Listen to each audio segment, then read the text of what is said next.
our producer, Keity, is in her rookie lesbian season. And her cousin has finally accepted this, right? Yeah. Yet you're not entirely accepting her accepting of it. Not at all. So when I first started dating a woman, I was excited. I wanted to tell everyone. I wanted to shout it from the mountaintops. Y'all, I'm dating a woman. And I wanted to tell my family. And I was excited to tell my family. Did you do it secretly for a while? What do you mean? Like date women?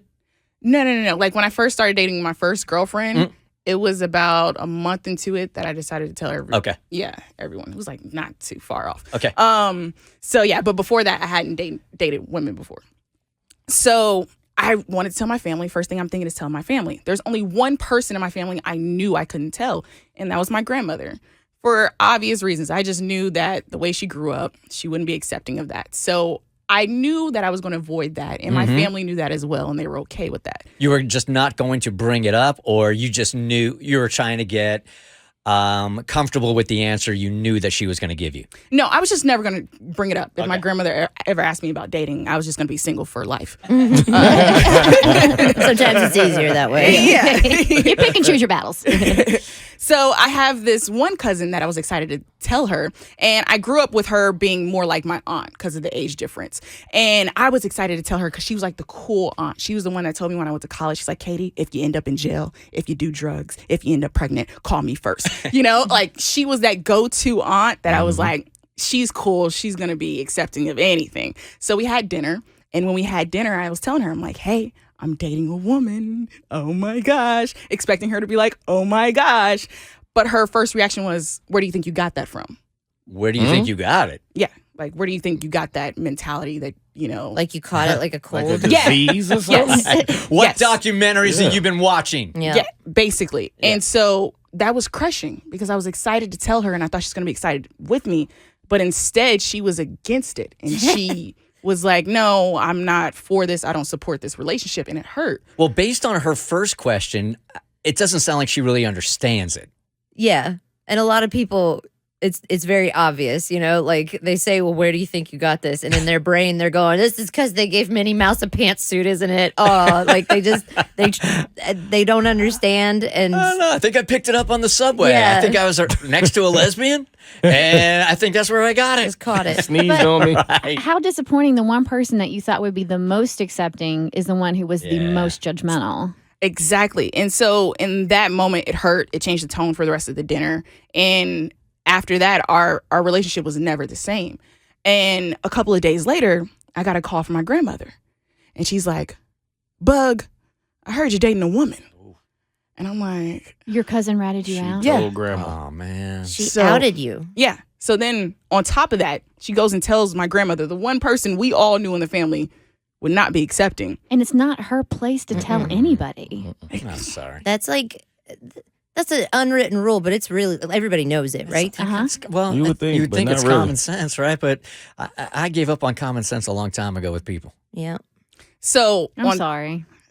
I had to live with it. But it hurt. It just is like, okay.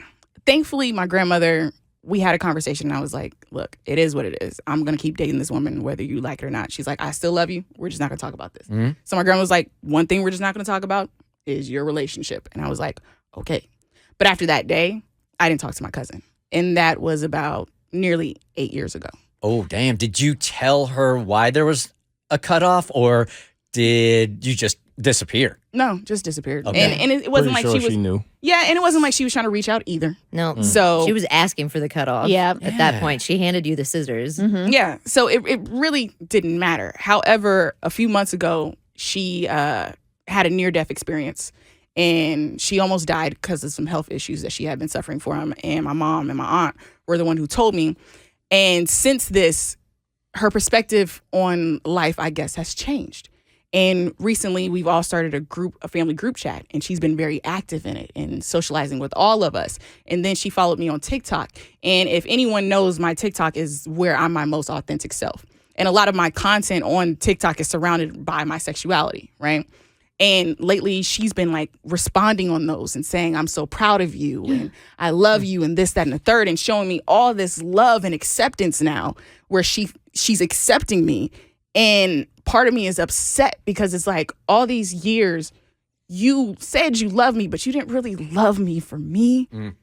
And now that you almost died, now you want to be the one to be like, okay, I'm sorry. I love you.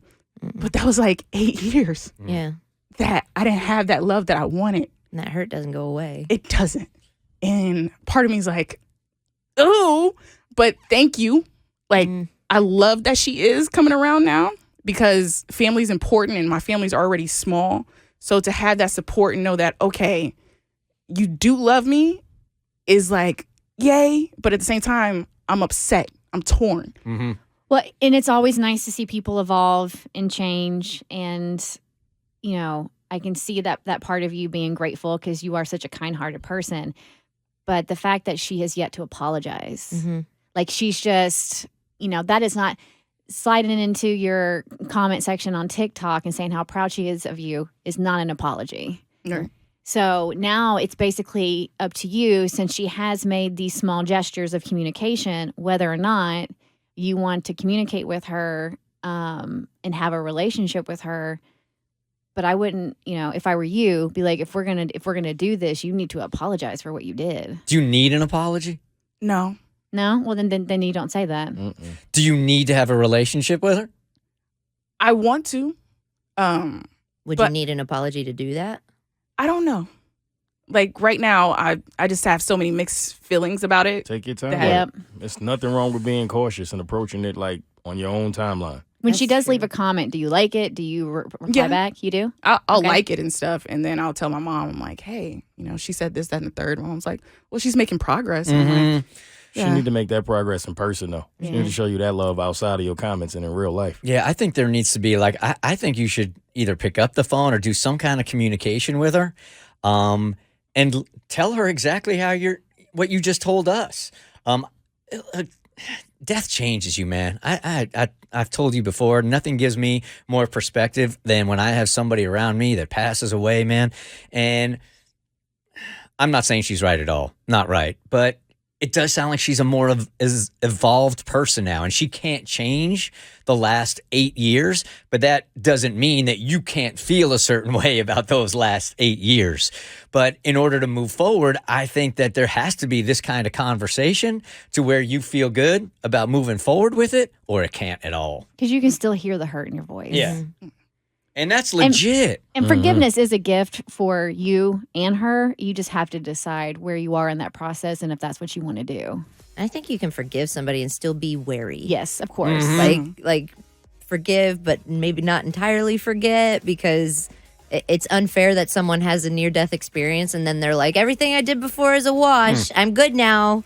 And at that time, you guys were both 8 years younger. She really wanted the validation from like your grandma and the rest of your family for having this gossip. And now she's a different person and respects you more. But like that hurt doesn't go away, like Kristen said. right. I don't know what I'm going to do. The Bert Show.